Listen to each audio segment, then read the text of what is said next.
अस्सलामु अलैकुम वरहमतुल्लाहि वबरकातुहू। इस तीर का सवाब मुझे दे दो। याकूब बिन जाफ़र बिन सुलेमान बयान करते हैं कि अमूरिया की जंग में वो मुअतसिम के साथ थे। अमूरिया की जंग का पस मंज़र भी इंतहाई दिलचस्प है।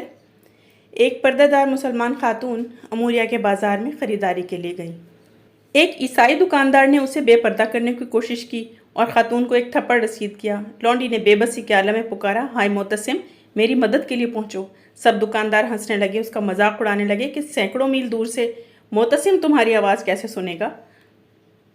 एक मुसलमान ये मंजर देख रहा था। उसने खुद कलामी के अंदाज में कहा, मैं इसकी आवाज़ को मुअतसिम तक पहुंचाऊंगा। वो बगैर रुके दिन रात सफ़र करता हुआ मुअतसिम तक पहुंच गया और उसे यह माजरा सुनाया।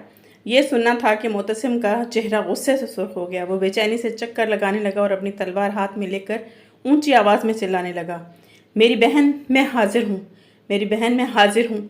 उसने फ़ौरन लश्कर तैयार करने का हुक्म दिया। मुसलमानों की आमद से खौफजदा होकर रोमी कला बंद होकर बैठ गए। एक बदबख्त रोमी हर रोज़ फसील पर नमूदार होता और रसूल अकरम सल्लल्लाहु अलैहि वसल्लम की शान में गुस्ताखी करता।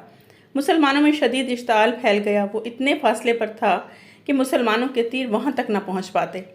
मजबूरन उसे इसके अंजाम से दो चार करने के लिए क़िला फ़तह होने का इंतज़ार करना पड़ा, जबकि मुसलमानों की ख्वाहिश थी कि उसे एक लम्हा ज़ाय किए बगैर जहन्नुम वासिल कर दिया जाए। याकूब बिन जाफ़र कहने लगे, इंशाअल्लाह मैं इसे वासिल जहन्नुम करूँगा। उन्होंने ताक कर ऐसा तीर मारा जो सीधा उसकी शाहरग में घुस गया। वो तड़पा और गिरा और जहन्नुम वासिल हो गया। मुसलमानों ने बुलंद आवाज़ में अल्लाह अकबर कहा और उनमें खुशी की एक लहर दौड़ गई।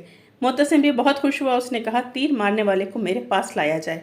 याकूब बिन जाफ़र मुअतसिम के पास पहुँचे तो उसने कहा, गुस्ताखे रसूल को जहन्नुम रसीद करने के अमल का सवाब मुझे फ़रोख्त कर दें। मैंने कहा, अमीरुल मोमिनीन, सवाब बेचा नहीं जाता। वो कहने लगे, अगर आप आमादा हों तो मैं 1,00,000 दिरहम देने के लिए तैयार हूँ। मैंने कहा, मैं सवाब नहीं बेचूंगा। वो मालियत बढ़ाता रहा, यहाँ तक कि उसने 5,00,000 दिरहम की पेशकश कर दी। मैंने कहा, अगर आप सारी दुनिया भी दे दें तब भी मैं सवाब फ़रोख्त नहीं करूँगा। अलबत्ता मैं आपको इस निस्फ सवाब तोहफे में दे देता हूँ और इस बात की गवाह अल्लाह पाक की ज़ात है। मुअतसिम कहने लगा, अल्लाह आपको इसका आला बदला अता फरमाएगा, मैं राज़ी हूँ। एक बुज़ुर्ग के हवाले से आता है कि एक रोज़ मैं हज़रत हसन बसरी रज़ियल्लाहु ताला अन्हु के पास बैठा हुआ था कि कुछ लोग एक मुर्दे को घसीटते हुए वहाँ से गुजरे। हज़रत हसन बसरी उसे देखकर बेहोश होकर ज़मीन पर गिर पड़े। जब उन्हें आफाका हुआ तो मैंने बेहोशी का सबब दरियाफ़्त किया तो उन्होंने फरमाया, यह मुर्दा कभी आला दर्जे के आबिदों और जाहिदों में से था। मैंने अर्ज़ किया, ए अबू सईद, हमें इसके बारे में कुछ बताएं। तो उन्होंने फरमाया, ये शख्स अपने घर से नमाज अदा करने की नीयत से निकला तो रास्ते में उसकी नज़र एक ईसाई लड़की पर पड़ी। उसे देखकर यह दिल दे बैठा और उसके फितने में मुब्तला हो गया।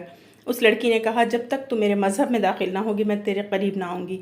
वक्त गुजरने के साथ साथ उसकी शहवत और बेताबी में इजाफा होता गया।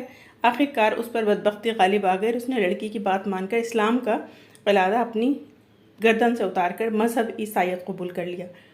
जब लड़की को इस बात की खबर हुई तो उसने कहा, ऐ शख्स, तुझ में कोई भलाई नहीं। तूने घटिया शहवत के लिए अपना वो दीन छोड़ दिया जिस पर तूने अपनी पूरी ज़िंदगी गुजारी थी। मगर मैं अल्लाह ताला की अब्दी नेमतों के हुसूल के लिए ईसाईयत छोड़कर दामन इस्लाम में आबाद हो रही हूँ। फिर उस लड़की ने सूरह इखलास की तिलावत की। लोगों को उस लड़की के मुँह से कुरान सुनकर बड़ी हैरत हुई। उससे पूछा, क्या तुम ये सूरत पहले से याद कर रखी थी? लड़की ने कसम खाकर कहा, हरगिज़ नहीं, बल्कि मैं तो इस सूरत के बारे में कुछ भी न जानती थी। लेकिन जब इस शख्स ने मुझसे अपनी शहवत पूरी करने के लिए इसरार किया तो मैंने ख्वाब में देखा कि मैं दोज़ख में दाखिल हो रही हूँ। इतने में अचानक इस शख्स को मेरी जगह जहन्नुम में डाल दिया गया। ये ख्वाब देखने के बाद मैं बहुत खौफज़दा हो गई। तो हज़रत मालिक ने मुझसे फरमाया, डरो मत, अल्लाह ताला ने उस शख्स को तुम्हारा फ़िदिया बनाया है। फिर किसी ने मेरा हाथ पकड़ा और मुझे जन्नत में दाखिल कर दिया। फिर मुझे सूरह इखलास से सिखाई गई। मैंने उसे याद कर लिया। जब मैं बेदार हुई तो ये सूरत मुझे याद थी। हज़रत हसन बसरी रज़ियल्लाहु ताला अन्हु फरमाते हैं कि वो औरत तो मुसलमान होकर जन्नत की मुस्तहिक ठहरी, मगर ये शख्स मुर्तद होने की वजह से कत्ल कर दिया गया और दोज़खी ठहरा।